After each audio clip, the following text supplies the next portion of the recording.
Avant de plonger dans cette bombe du mercato qui secoue les fondations du football européen, je veux vous entendre.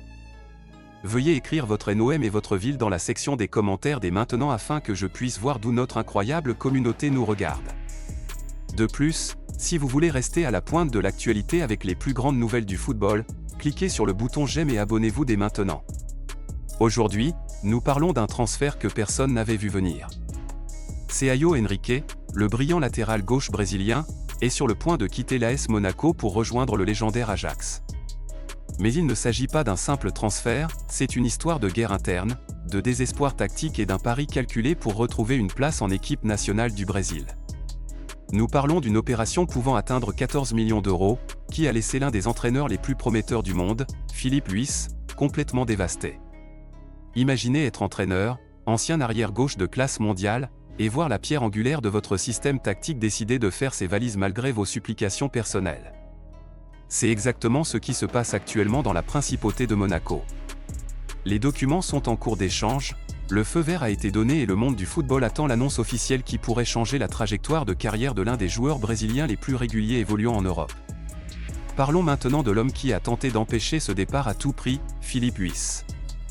Récemment nommé à la tête de Monaco, le légendaire défenseur brésilien savait parfaitement ce qu'il avait avec Caio Henrique. Pour Philippe, Caio n'était pas seulement un joueur, il était le moteur de son système tactique. Ancien arrière-gauche ayant dominé ce poste pendant des années à l'Atlético de Madrid et avec la Seleção, Filipe Luís considérait Caio comme son prolongement sur le terrain.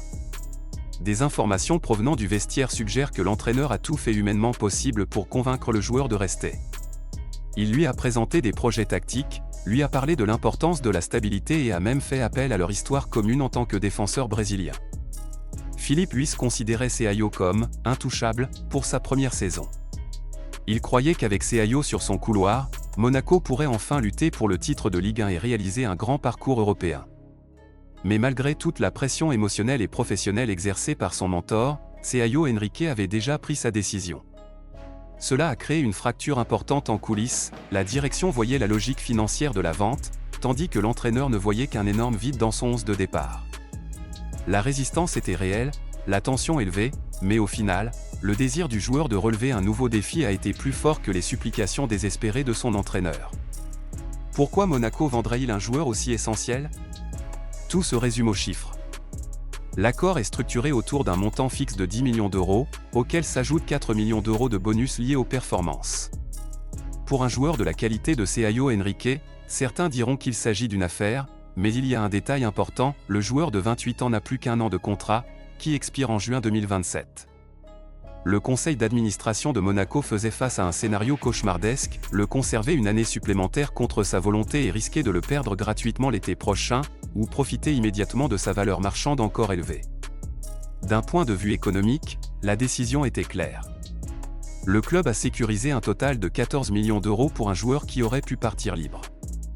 Ce pragmatisme financier n'a toutefois pas plu aux supporters ni au staff technique. Même des clubs brésiliens comme Flamengo s'étaient renseignés pour tenter de faire revenir le talentueux défenseur en Amérique du Sud.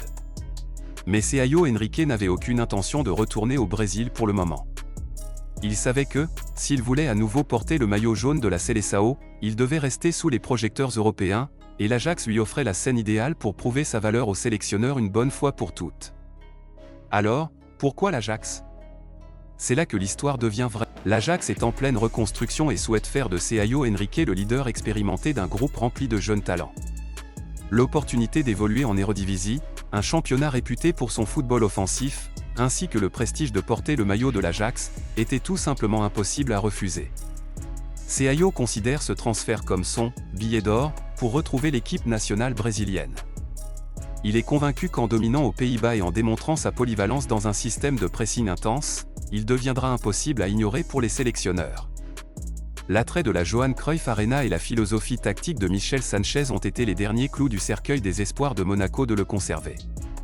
Il a choisi l'histoire de l'Ajax et la promesse d'un retour en équipe nationale plutôt que la sécurité de la principauté. À l'heure où nous parlons, les derniers détails sont en cours de finalisation. Les clubs ont déjà échangé les documents officiels et Monaco a officiellement donné son feu vert pour que le transfert se réalise. Il ne reste plus que quelques détails, les primes à la signature et les dernières modalités personnelles entre les représentants de Caio et la direction d'Amsterdam. L'annonce officielle pourrait tomber à tout moment. Ce transfert marque la fin d'une époque importante pour Caio Henrique à Monaco, où il s'est imposé comme l'un des meilleurs centres du football européen. Pour l'Ajax, en revanche, c'est le début d'un nouveau chapitre avec l'arrivée d'un professionnel expérimenté, avide de succès. Mais une question demeure, a-t-il fait le bon choix? En ignorant Philippe Luis et en refusant Flamengo, Caio